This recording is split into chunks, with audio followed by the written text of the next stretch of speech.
Jadi teman-teman, banyak orang yang ya oknum-oknum lah, oknum-oknum pendeta-pendeta yang ya melihat mengkritik gaya penginjilan saya. Kenapa saya memberitakan kepada orang-orang Islam begini dan begitu?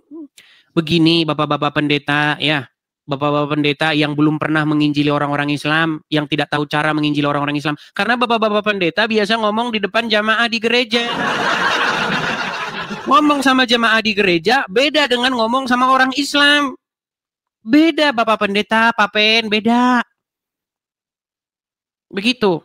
Kalau Anda ngomong sama orang Islam bahwasannya Yesus adalah begini.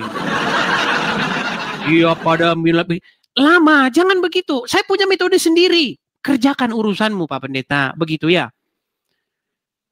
Saya tenang, saya punya cara begini ya.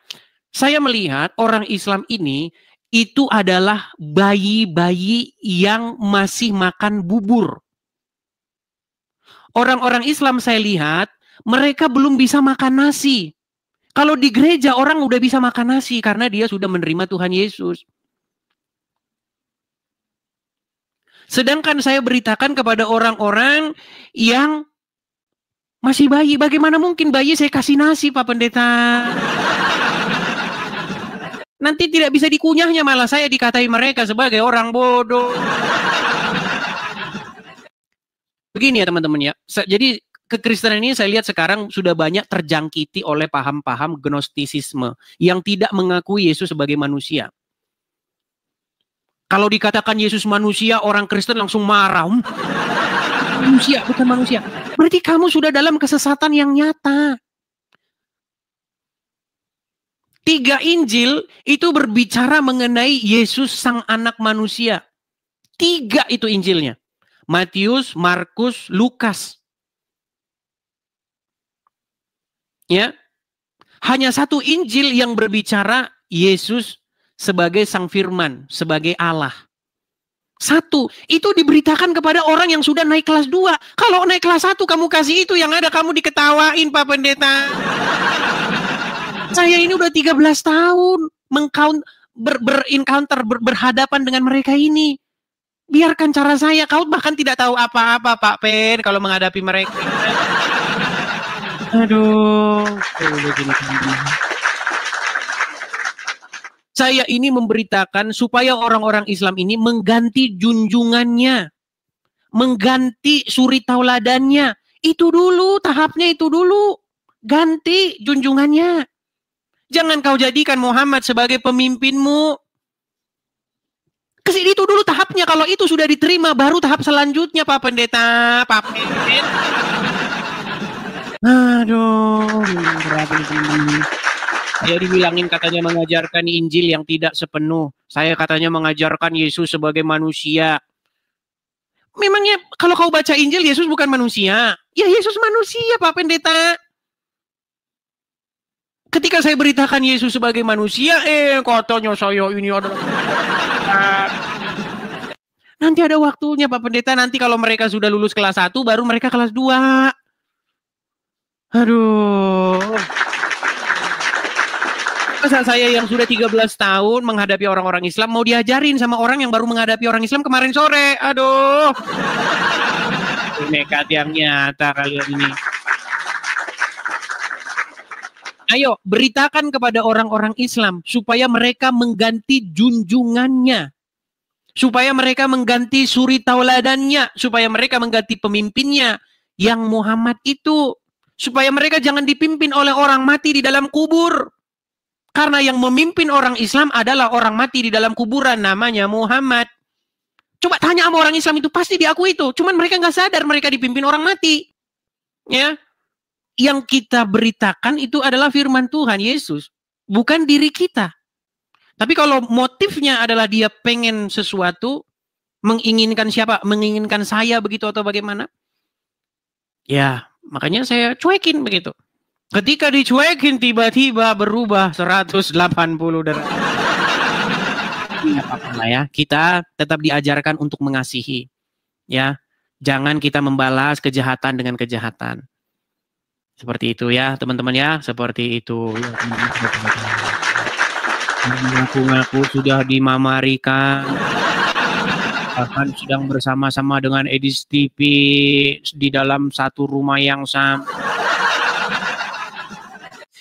Makanya saya bilang, memang lepas dari Muhammad itu tidak mudah, teman-teman. Butuh proses. Makanya kesalahan juga ada di para penonton-penonton Kristen yang kurang berhikmat. Di dalam Bible dikatakan apa? Orang yang baru bertobat, jangan kalian kasih mimbar. Nggak boleh. Jadi orang-orang yang baru keluar dari Islam, itu adalah orang-orang yang duduk, diam, dan belajar dulu. Jangan langsung kalian kasih gift, kasih ini. Akhirnya apa? Akhirnya belot, diam. Begitu teman-teman ya. Teman-teman sekalian, pemirsa Edis TV, dimanapun teman-teman sekalian berada, murnikan seseorang itu, jangan kalian terlalu manjakan dulu. Kita murnikan dulu. Ya, karena banyak sekarang ini orang modus-modus jual agama. Udah Kristen dia, udah Kristen, pura-pura masuk, udah Islam, pura-pura masuk Islam. Banyak. Pergi ke masjid sana, ngaku mualaf, minta duit.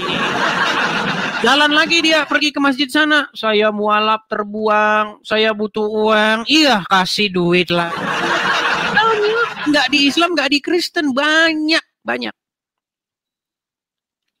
Ya, ini kisah nyata ini kisah nyata. Dulu sekitar tahun-tahun 2014-an lah, 2014-an. Ada orang datang ke rumah saya. Seorang ibu-ibu, ya kan? Dia datang, ya biasalah kan dia minta-minta begitu. Tapi sebelum dia minta-minta begitu, saya ajak dia ngobrol dulu seputar di mana Bu begini dan lain sebagainya. Terus dia ngaku-ngaku dia, saya dari Islam Mas, saya masuk Kristen katanya, masuk Kristen. Ternyata orang ini dari Islam masuk Kristen. Saya kasihlah dia, langsung saya kasih dia duit 100.000 tahun 2014-an itu. Langsung mukanya berubah, dia langsung cerita, begini saya begitu. Nah, pengalaman itu menyadarkan saya. Memang teman-teman banyak sekarang orang-orang itu seperti itu untuk meraih yang namanya keuntungan. Jadi kalian harus berhikmat ya, seperti itu ya. Oke. Itu kisah nyata itu. Beneran. Felin Islam atau Kristen? Kristen, Protestan. Kenapa Kak Felin naik ke sini? Ini kan forum diskusi antara Islam dan Kristen. Pengen bertanya. Mau tanya apa Kak Felin? Gini Kak, yang sampai saat ini masih jadi pertanyaan buat saya tuh gini, kenapa Tuhan itu sudah tahu kalau kita manusia itu akan berbuat dosa, terus kenapa kita itu diciptakan gitu? Dari awal kan Tuhan sudah tahu kalau kita itu nanti berbuat dosa, terus kenapa kita itu harus diciptakan gitu? Iya, supaya begini. Itu aja Kak pertanyaannya. Iya, supaya kita tidak berbuat dosa. Walaupun tahu bahwa manusia itu akan berbuat dosa, tetapi Tuhan juga tahu bahwa manusia itu juga bisa taat kepadanya dan tidak berbuat dosa. Amin. Jadi jangan bilang Tuhan hanya tahu manusia akan berbuat dosa. Tuhan juga tahu bahwa manusia bisa juga dia tidak berbuat dosa. Makanya kita disuruh taat dan patuh kepadanya. Coba sekarang saya tanya, Tuhan tahu nggak bahwa manusia itu bisa taat kepadanya? Tahu. Tuhan tahu nggak bahwa manusia itu bisa memberontak kepadanya? Tahu. Nah, makanya kita sebagai orang Kristen ya harus taat kepadanya. Kan gampang saja. Iya kan. Iya. Makasih untuk jawabannya. Oke, puas? Cukup puas? Oke. Kalau menurut saya Tuhan sudah tahu manusia pasti akan berbuat dosa, tapi Tuhan tetap menciptakan manusia. Kalau menurut saya jawaban yang tepat itu mungkin karena rasa cinta Tuhan terhadap manusia ya, sehingga walaupun Tuhan tahu manusia tetap berbuat dosa, tapi Tuhan tetap menciptakan manusia. Sama seperti begini, karena saya menangkap jawaban Anda itu dari Anda menekankan manusia itu berbuat dosa, tetapi Anda tidak menekankan bahwa manusia itu juga dia bisa taat kepada Bapa di sorga dengan tidak berbuat dosa, dengan tidak memberontak. Seperti itu. Makanya sudah dikasih sampelnya. sampel manusia yang taat dan tidak berbuat dosa, yaitu adalah Tuhan Yesus. Seperti itu. Jadi kita harus hidup seperti Tuhan Yesus, yang taat kepada Bapa di surga. Begitu. Nah, inilah yang saya beritakan kepada orang-orang Islam, supaya orang Islam mencontoh atau meneladani Yesus Kristus. Begitu. Karena yang dicontoh oleh orang Islam ini orang yang salah. Mereka nyontoh Muhammad, sedangkan Muhammad digambarkan di dalam Al-Quran itu orang aneh, apalagi digambarkan hadis. Iya. Ini yang saya beritakan nih kepada orang-orang Islam. Bagaimana Muhammad menurut gambaran hadis, Muhammad itu orang paling aneh. Bahkan saya katakan dia nabi agak lain. Begitu. Oke? Oke, Kak Velin. Oke, saya turunkan ya Kak Velin ya. Iya. Oke, salam dari Papua ya. Papua NTT atau mana? Ambon? Papua Jayapura. Papua Jayapura. Salam kakak-kakak dari Papua. Iya. Oke.